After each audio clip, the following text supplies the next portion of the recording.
The Unseen Impact of Internal Migration on India's Linguistic Fabric and Culture, written by S.P. Mishra and read by an automated voice. In a recent thought experiment, I conducted an informal poll on WhatsApp to explore the erosion of native languages among internal and external migrants. The responses were overwhelmingly clear. Most participants expressed a strong desire for their children to learn their ancestral language, if given the opportunity. Notably, the majority of respondents were first-generation migrants who had relocated to other states or countries for professional reasons. Their reflections revealed a deep emotional connection to their linguistic heritage, despite the challenges of preserving it in new environments. This collective sentiment inspired me to write this blog post today. Having spent nearly half my life outside Odisha, my journey reflects the linguistic shifts experienced by millions of internal migrants in India. During my school years, I learned Odia, English, Hindi, and Sanskrit. While I still read Odia fluently, my writing has become less fluid. Thankfully, we speak Odia at home, keeping the language alive in daily life. My children, though never schooled in Odisha, speak Odia fluently with family and friends, an oral legacy passed down informally. Hindi remains a strong part of my professional and social life, bolstered by its presence in media. Sanskrit, once familiar, has faded due to its absence in everyday use, a common fate for many Indians. Over the years, I've picked up Kannada and Bengali through immersion and gained basic proficiency in Tamil, Telugu, Malayalam, and even German during my corporate tenure. These experiences affirm that language acquisition is possible at any age, driven by necessity and openness. Internal migration, a quiet cultural shift. Since 1991, my migration journey, from Odisha to various Indian cities, has mirrored the broader trend of internal migration driven by education and employment. For the past decade, Hyderabad has been our adopted home. Like many urban centres, it's a mosaic of cultures and languages.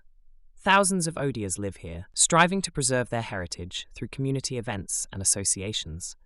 Yet, beneath this vibrant surface lies a quiet transformation. Our children, though born in Odisha, have spent most of their lives elsewhere. While Odia remains our native and spoken language, our children didn't have the formal avenues to learn it.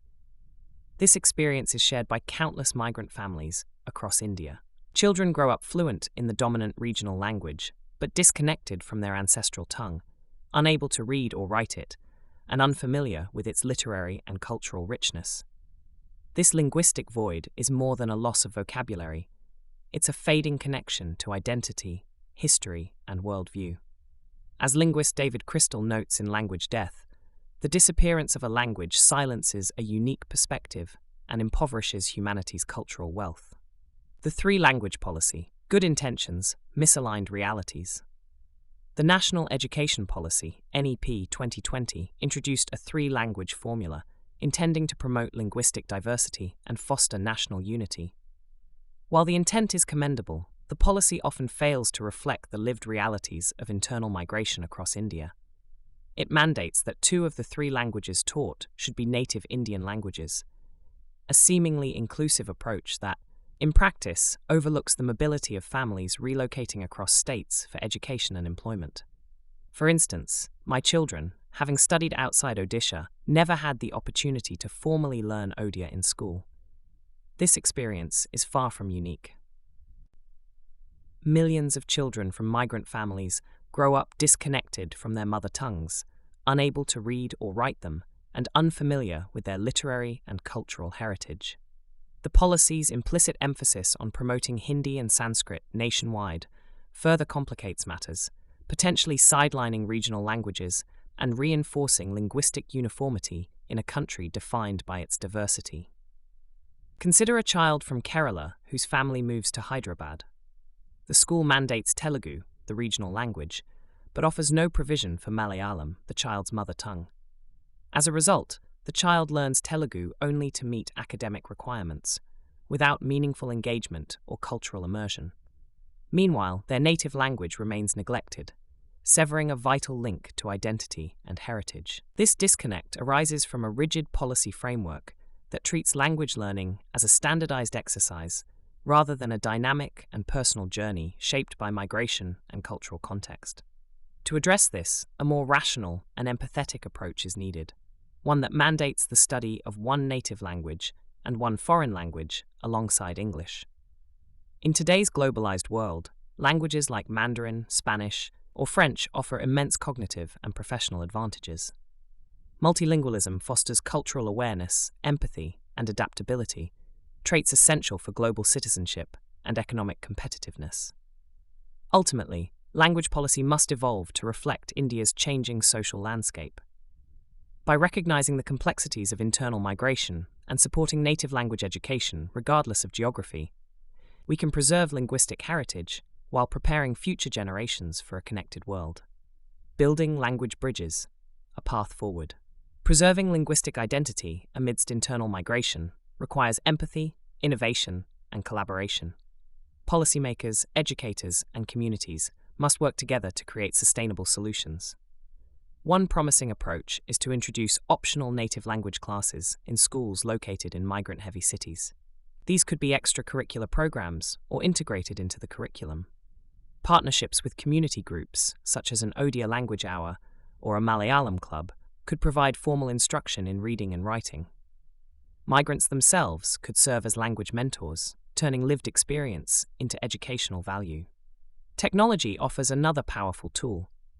Digital platforms and mobile apps can make language learning accessible and engaging. Online courses, interactive games, and virtual storytelling sessions can help children reconnect with their linguistic roots. Beyond formal education, we must foster a societal appreciation for multilingualism. Schools should celebrate linguistic diversity, encouraging children to embrace all facets of their identity, their home language, the regional language, and global languages. This not only strengthens cognitive development, but also nurtures a deeper sense of belonging. A call to action. As India marches toward 2047, the centenary year of independence, urbanization and internal migration will continue to reshape its social fabric. We must ensure that this progress does not come at the cost of our linguistic heritage. Saving native languages is not merely about nostalgia, it's about preserving unique worldviews, strengthening cultural ties, and enriching our collective identity. True belonging isn't about shedding parts of who we are, it's about harmoniously integrating all our identities.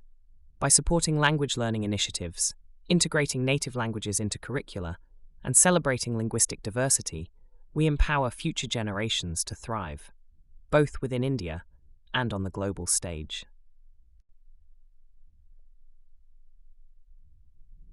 Let us build a future where migration doesn't mean cultural dilution, but cultural expansion, where every child, regardless of where they live, has the opportunity to learn, cherish, and carry forward the language of their ancestors. Thanks for tuning in to this audio blog. If you found this insightful, don't forget to follow our channel for more thought-provoking content that empowers your professional journey and enriches your life. We'll be back soon with another compelling topic to spark your curiosity and fuel your growth. Until then, stay inspired and keep exploring.